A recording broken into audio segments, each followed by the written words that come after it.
The delicious GTA 6 trailer drops early, a new live service D&D game is announced, and we get a first look at the Fallout TV show. I'm Ash Dixon, and this is Ginx News.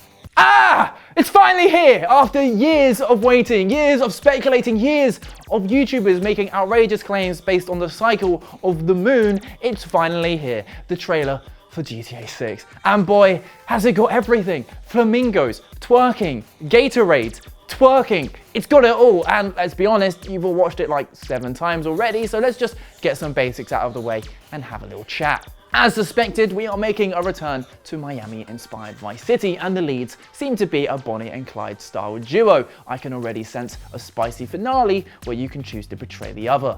Juicy. The whole trailer is beautifully rendered in engine, so no cinematic BS here, and while the wait has been painful, perhaps it's proof that bigger gaps between games is a good idea because it just looks new and fresh, and best of all, it's a massive step up from GTA 5. Now, due to the original release schedule, we were worried we weren't actually going to be able to, watch the trailer before we started recording today's episode. However, it got leaked yesterday, and that kind of forced Rockstar's hand in releasing the official version early. Now, GTA's always been known for its satire, but 6 seems to turn it up to 11. You have a little clip from an organisation called Protection of Animals and Controlled Hunting, or for short, POACH. Meanwhile, the post office is called Go Postal, with the fitting slogan, Collect Yourself, and along with Wasser making a comeback, it just looks like a fun time. What was less fun was the release date reveal, 2025, which hurt to see, and I mean, at this rate, make the most of it when it comes out, because some of you probably have like 3 GTAs left in your lifetime. Also, it was only announced for PS5 and Xbox, so PC gamers are currently crying into their keyboards. I imagine they won't be jumping in until like 2026. Oh, and quick shout out to Elon Musk, who won't be playing it. Apparently he tried GTA 5 but couldn't get past the opening scene where you have to shoot police officers. He just couldn't do it. And I mean, bro, they're just pixels. Meanwhile, American cops are infamous for, shooting people in real life. But then again, he is part of the white elite they exist to protect. Plus, if you don't like committing crimes in games, maybe don't buy one called Grand Theft Auto. Big brain move. And that's basically it. As everyone suspected, it looks great, but don't get too excited, because now you've all got to wait well over a year. At least you'll have a bunch of clickbaity YouTube videos to enjoy until then. Yes, I'm speaking about this channel. You should subscribe. These thirst trap thumbnails aren't going to click themselves. Well, Baldur's Gate 3 was a smash hit, wasn't it? It's already won a few Game of the Year awards, and with it being the front runner for the Game Awards later this week, it's probably going to win a whole load more. Which means Wizards of the Coast are currently looking at their valuable IP saying, more, give us more. The problem is, when it comes to giving away the license to D&D, Wizards of the Coast are the gaming equivalent to Nicolas Cage. They just have their email set to auto-reply yes. We've had the recent Dark Alliance game, which just spat on the legacy of the original Dark Alliance games. There was Daggerdale and Sword Coast Legends, which I think everyone just collectively forgot about. And then there's not one, but 2 MMORPGs. And don't get me started on some of the movies, though, let's be honest, Honor Among Thieves was freaking great and was absolutely snubbed at the box office. Fingers crossed for a sequel. Well, inevitably, a new game is in the works, but this time it's from Starbreeze Studios. They're the people behind the Payday games, and part of me likes to think Wizards of the Coast saw the awful launch of Payday 3 and were like, yep, that's who I want to make our games. Although realistically, I'm sure this was all signed and sealed way before that. Either way, it's a co-op multiplayer game set for all major platforms, and it's jumping on everyone's favorite trend by being a live service game. Yay! Other than that, there's not too much to go off. It's being made in Unreal Engine 5, and it's set, quote, in the world of D&D, and the gatekeeper in me goes, which one? But it's probably just the Forgotten Realms. And look, I love fantasy games. I love playing co-op. I love D&D, so they have all the ingredients for something delightful, but I will have my reservations until I see more. Plus, even if the gameplay looks sick, I ain't touching it until I see that monetization. I'm curious what you think though. Do you trust Starbreeze with the license? Do you want more D&D games? Hit us up in the comments. I've always been immensely jealous that Universal Studios Japan has Super Nintendo World. It's colourful, it's playful, it looks like a good time. Sadly, it's halfway across the world, so instead I have to enjoy how striking it is through the form of Auntie Donna TikToks. Oh my god!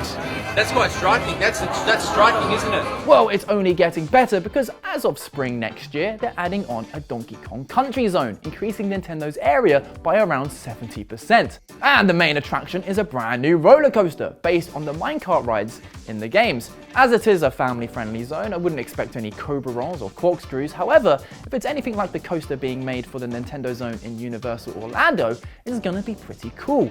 You see, they want to make it seem like you're jumping off and onto the track. To do that, it looks like it uses some sort of robotic arm. As you can see in this image, there's two fake rails where the track would normally be, but the coaster is actually held up from the track on the side. That means there'll be segments where the fake track below you suddenly ends, creating the illusion that you're getting some serious airtime. Alongside the roller coaster, it looks like there's going to be some new interactive elements and more themed shops and food stalls too. And it just makes me think, let's just have a whole Nintendo theme park, please. A high acceleration Mario Kart coaster, a Metroid laser gun ride, a Luigi's Mansion haunted house, a Zelda tower drop ride, a Pokemon Snap boat ride. I mean, it just writes itself. In fact, hit me up with your ideas. Give me your best video game inspired theme park rides in the comments down below. While everyone's talking about the other big trailer that dropped, it's easy to forget that the trailer for the Fallout TV series is also out, and you know what? It's looking pretty good. As well as it should be, really, because it's got some pretty big names behind it. The showrunners are Graham Wagner, who co-exec produced Silicon Valley, and Geneva Robertson-Dworet, who co-wrote Captain Marvel and the most recent Tomb Raider film. And the debut episode is being directed by Jonathan Nolan, who made Westworld and co-wrote Memento, The Prestige, The Dark Knight, you know, basically all the good films his brother Christopher directed. But the best thing about it is it just feels very Fallout. You can take pretty much any frame from the trailer and you'll know exactly what game this show is based on. The eerie, unsettling wasteland, the big old rolling doors in the vault, the frickin' power armor. Granted, there's this weird Cyclops fella who I don't personally remember from any of the games. I think that's the guy who plays Jerry in Rick and Morty, but that's beside the point. Dogmeat's in it too, and so is presumably the protagonist's father from Fallout 3. So yeah, it does look like they've stuck pretty close to the source material, at least in terms of who we want to see. But judging from that Cyclops fella, hopefully it won't take itself too seriously. Bethesda's Todd Howard, who's credited as an exec producer on the series, says, look, Fallout can be very dramatic and dark and post-apocalyptic, but you need to weave in a little bit of a wink. I think they threaded that needle really well on the TV show. But this is 2023, so of course there are going to be some people who find faults in the trailer, specifically the look of the Ghoul character, who they're finding a bit too handsome. I mean, Walton Goggins, who plays the Ghoul, is a decent looking fella. They're not going to make him look absolute trash, are they? And I'll take a handsome Ghoul any day of the week if it means Goggins gets to play him. Plus, at the end of the day, bro has no nose, although you can be sexy without one, as Krillin from Dragon Ball Z has demonstrated time and time again. The Fallout TV series will be available on Prime Video from the 12th of April, and I am cautiously optimistic. But what do you think? Do you care that a Ghoul can make you neek at the wheeze? Can make you weak at the knees? Let us know in the comments. And that's the show. Hit us up with a like and subscribe. I'd personally love to hit 1,000 subs before the end of the year. That would be genuinely awesome. Check out yesterday's news somewhere around here, and we'll see you tomorrow.